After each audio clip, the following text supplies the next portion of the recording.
milk from them, and once you got milk, you can make cheese. I mean, there's just a lot of neat things about goats, and they're relatively good at taking what to humans is junk that grows on the land.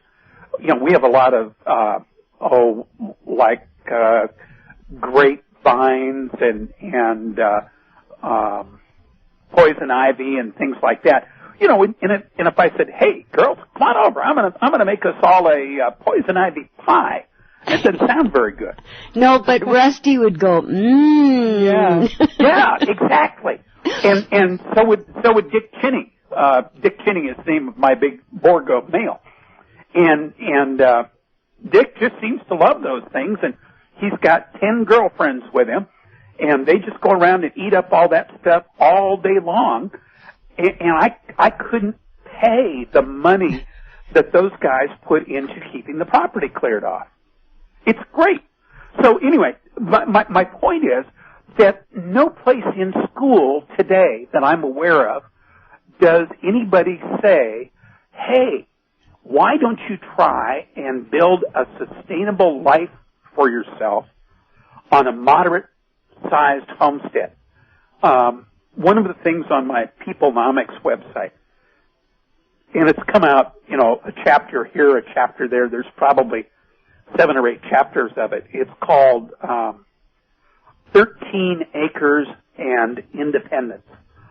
It's really a rewrite, an update of a famous book that came out in the last Depression called 5 Acres and Independence. And this book in the Depression was really a mindset change because it gave people a roadmap to sustainable living at a time when most people weren't into getting control of their own lives. And I expect that 13 Acres and Independence will be kind of an update to that as we sink deeper into what's turning into a depression again. George, do you really foresee another bubble? No, I can't think of one. That's the problem. And it's also the problem in Cliff's work. Cliff can't see one so far either that he's been able to put words to. Instead, what we're likely to see, I mean, his work is very clear. We've got this period where between now and the middle of November, the word lockdown keeps cropping up in his work. And then we have the 2 earthquakes coming December 10, 12 kind of area. And they'll be big ones. And then we've got a bottoming out that takes place for the economy late February to mid-March kind of time frame. And then we've got global coastal event next spring, which and we don't know exactly what that is, but global coastal event, the best guess is you'll wake up some morning and hear off in the distance this huge rumble like thunder, and then discover that either a glacier in the Antarctic or in Greenland has broken, and it's one that's been over land, and it slides down into the water, and sea level comes up 3 or 4 feet. And then a month later, maybe another one does the same thing, and maybe one more after that, such that we may see sea level go up next year by some numbers of feet. And if we get that, I mean, that would be fine, unless you either use gasoline, oil, natural gas, or live in Bangladesh. Because refineries won't be able to get product because the tankering facilities globally aren't set up for that kind of a sea level change. And you'd also see huge inundation of coastal plains in areas like Bangladesh. And not to mention Holland, of course, goes away. Which is too bad because I'm sort of partial to how to cheese. Anyway. Yeah, and they're very good with their, what do you call them, dikes or what, you know, what they keep the water. I was actually thinking more about the coffee houses in Amsterdam, but okay. Right. That's more, to my taste. They have a lot of ingenuity, I think, in that area. You know, they're kind of unique that way.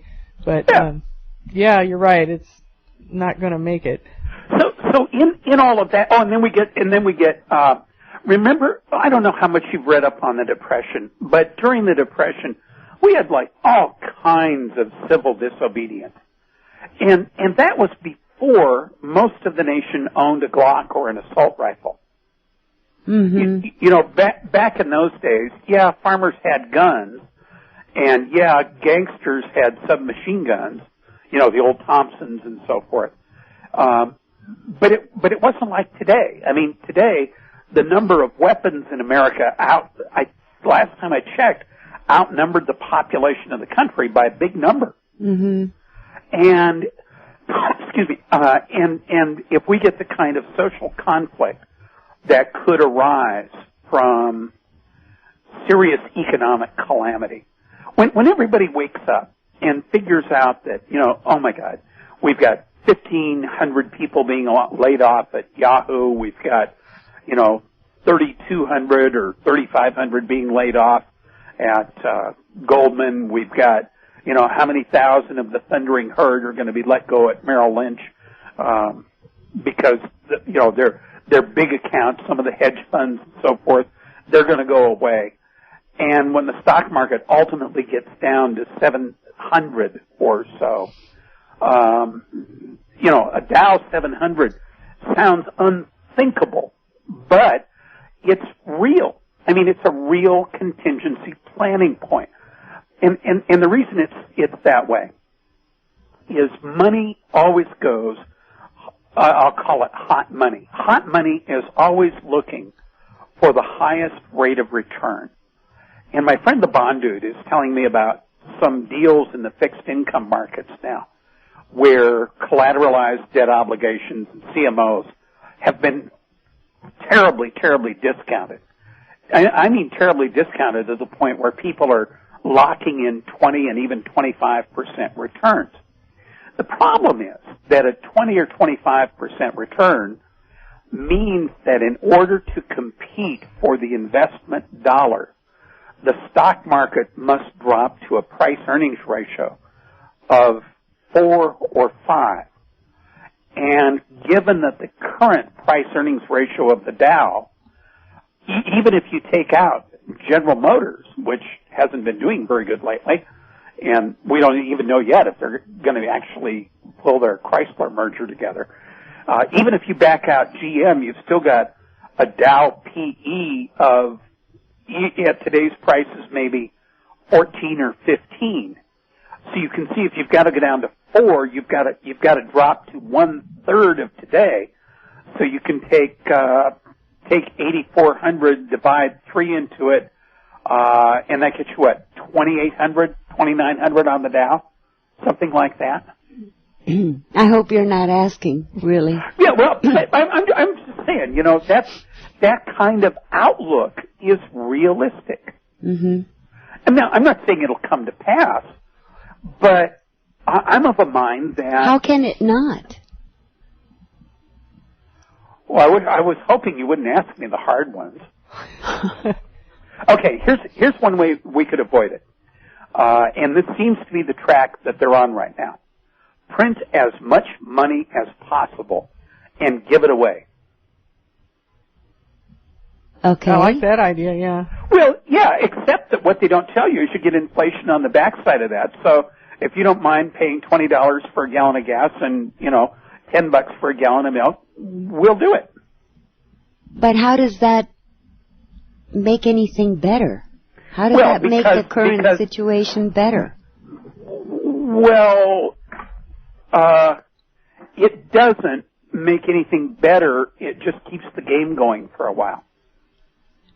Yeah, but that's another mania, you know. And what you just said, it's how do they end? Yeah, of course. But that's what we have. We are living in a world of serial manias. Mm. Mm-hmm. And the problem with the serial manias, to get back to what I started off to say 2 days ago. Well, let's put you on pause one more time. Oh, sure. We have to take a break again. Yeah, we're going to take a break. Take us out, We'll be right back. Take us out again there. Okay. See ya. No. Here we are with Beyond the Ordinary, George Eure.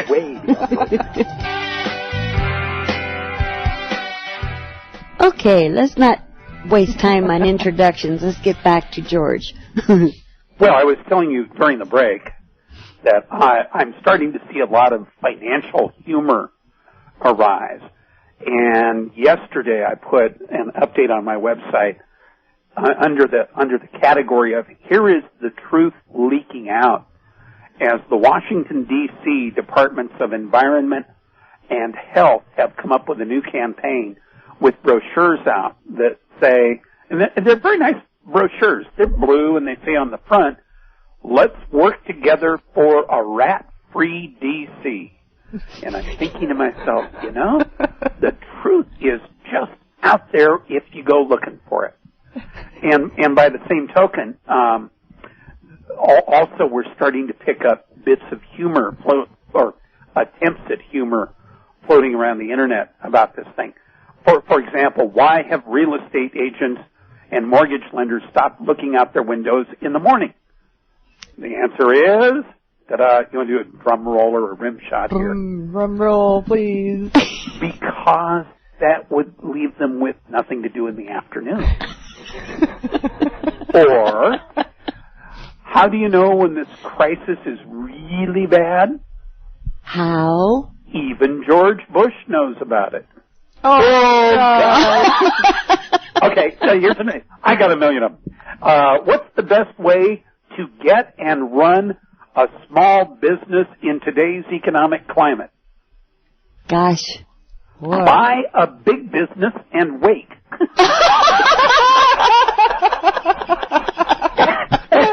and the winner. That's my favorite. I thought this was really the winner of them. What is the capital of Iceland? Do either of you know? $27.53. Oh, God. Oh, you thought Reykjavik was the right answer, huh? Wrong. It was on the tip. Yeah. Oh my gosh. But see, that's kind of, you have to develop this different way of looking at life. You got to say, okay, money does not matter. What matters is how we approach it, how we work together, how we have a sense of humor, and we all have to be willing to poke fun at ourselves at the absurdity of all this. Yes. And so, my way of living is get sustainable, send a couple of bucks to the local food bank, and just, not get hung up on buying a new car. I still keep thinking I want to buy a used Porsche, but I'm going to get over that.